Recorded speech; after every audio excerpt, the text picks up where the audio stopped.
There's no time for an intro in this video because we're starting when I got caught off guard by a CN train in Kingsbury while I was driving to Valparaiso to go to Red Robin for dinner. Power was absolute garbage, but it was cool to see CN again, I guess. Would you mind muting the radio, please? Oh, there it is.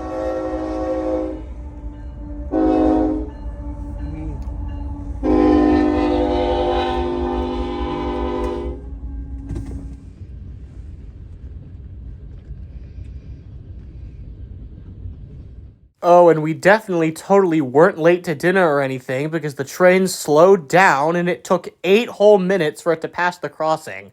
And this is a normal-sized manifest, not even a mega train. That was really annoying. Another jump scare happened on April 21st, except this time I wasn't the one there. This was in Rolling Prairie. My dad had been stopped by a train on his way home, and so he decided to pull over and grab a video for me because he knows I like trains. And I'm very glad he did because it was B08. I haven't seen this in a long time, and man, those thoroughbred GP60s are so nice. I hope to see them in person again soon.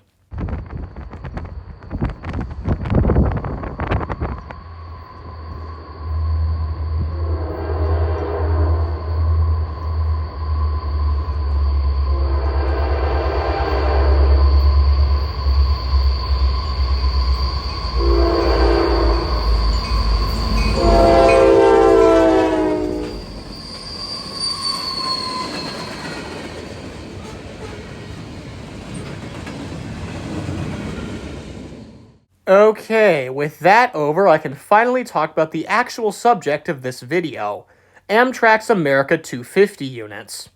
The first one of these I was able to see was on May 2nd, which was 3:10 with the standard America 250 sticker, leading the Floridian in the morning. It was almost 4 hours late, so that gave me the opportunity to see it. Normally it comes to it around 6 a.m., and I'm not getting up that early, no. So when it passed Elkhart, we made our way to the depot in an attempt to see it, and literally 5 seconds after I got there, this happened.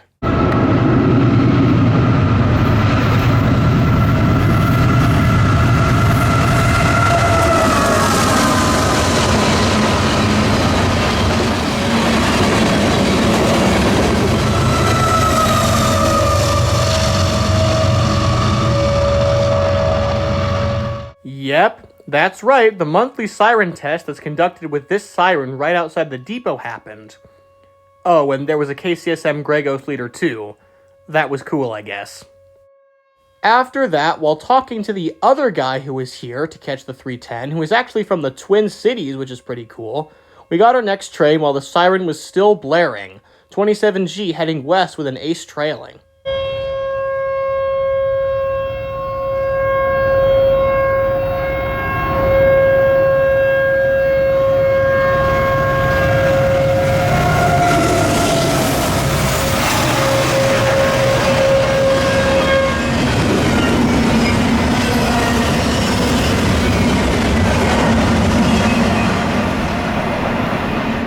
After that, yet another Railfan showed up for the exact same purpose, and we continued the wait, and it was a pretty lengthy wait before we saw the distinctive headlights in front of an ALC-42 in the distance, and we knew the Floridian was here. And it gave me my first in-person look at one of Amtrak's very tacky and uninteresting America 250 units, which would consume my Railfan career for the next 2 weeks.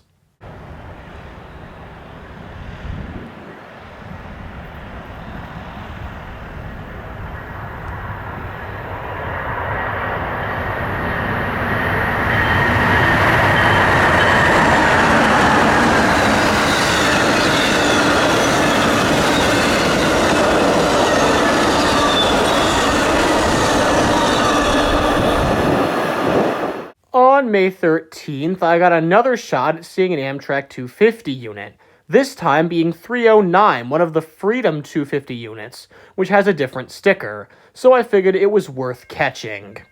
I couldn't catch the morning run on this day because it was actually running on time, so I had to catch the afternoon run, which wasn't too much of a problem. And in retrospect, I'm glad I did, because before 309 and 41 could get here, NS-18A appeared with a UP Thundercab Ace leader. Both me and Northwest Indiana Railfan, who was also here to catch the 309, were very delighted with this extra catch.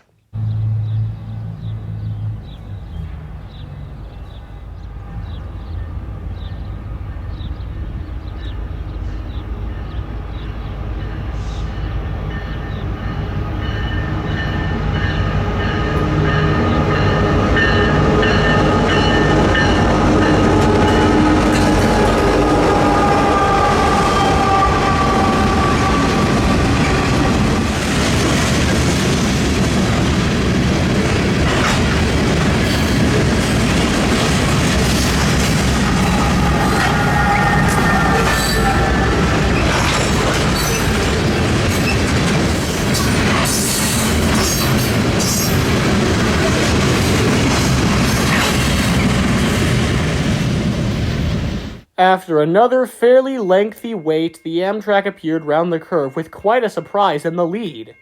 Given the power set on the morning Floridian, we thought a P42 would be leading and 309 would be trailing. But nope! As it turns out, a totally different Charger, 368, was leading, and it had damage on the front.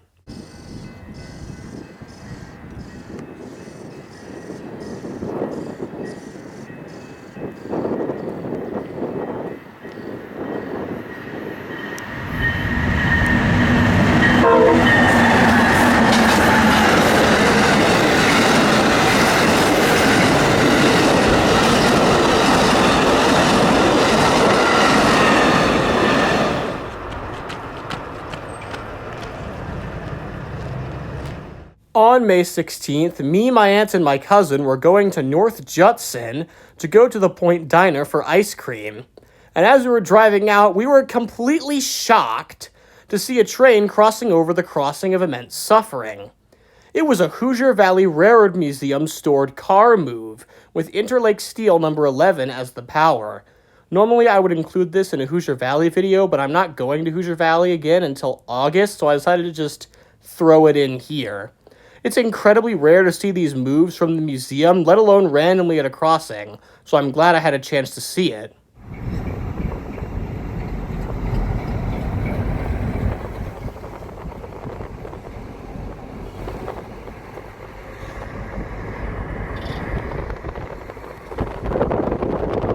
The very next day, I found myself at the depot to catch yet another Amtrak 250 unit, number 366.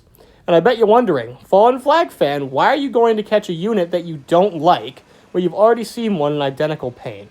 Well, I can't tell you because it's linked to a secret project I'm making at the end of the year, so look forward to that, I guess. When I got there, I noticed a green eastbound signal, and it wasn't long before 34J appeared with a fake bonnet leader. What? I had absolutely no idea this was coming. It's a fake bonnet. On Norfolk South, are you serious? No way. I can't believe I caught this. This is my first fake bonnet in daylight, and holy moly, I got such a good shot, too.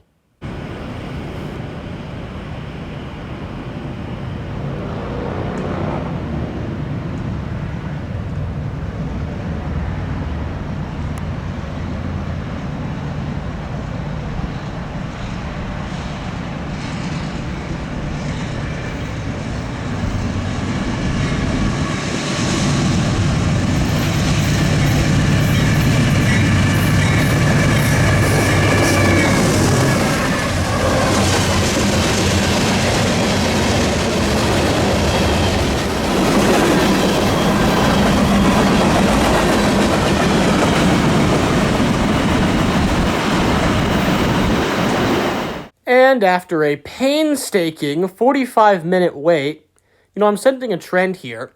I saw the lights of an ALC 42 in the distance once again. Not wanting to get the exact same shot I got for 310, I decided to do a low shot for this train, which worked out very well, aside from how crooked it is.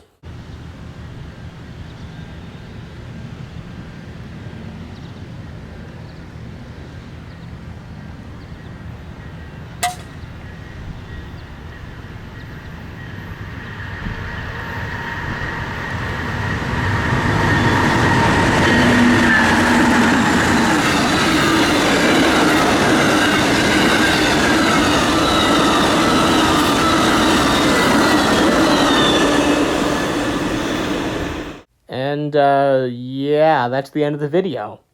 Not too much to say, although it does feel nice to be making a normal length rail fanning video after 3 double length ones and then a music video, which always take forever. But yeah, will I catch the rest of the Amtrak 250 units? I don't know. Crossing my fingers, not because I like them, but because I need to make that video. Either way, see you in the next one. Make sure to catch those units while you can, especially the disgusting Amtrak abominations, and I will see you in the next video.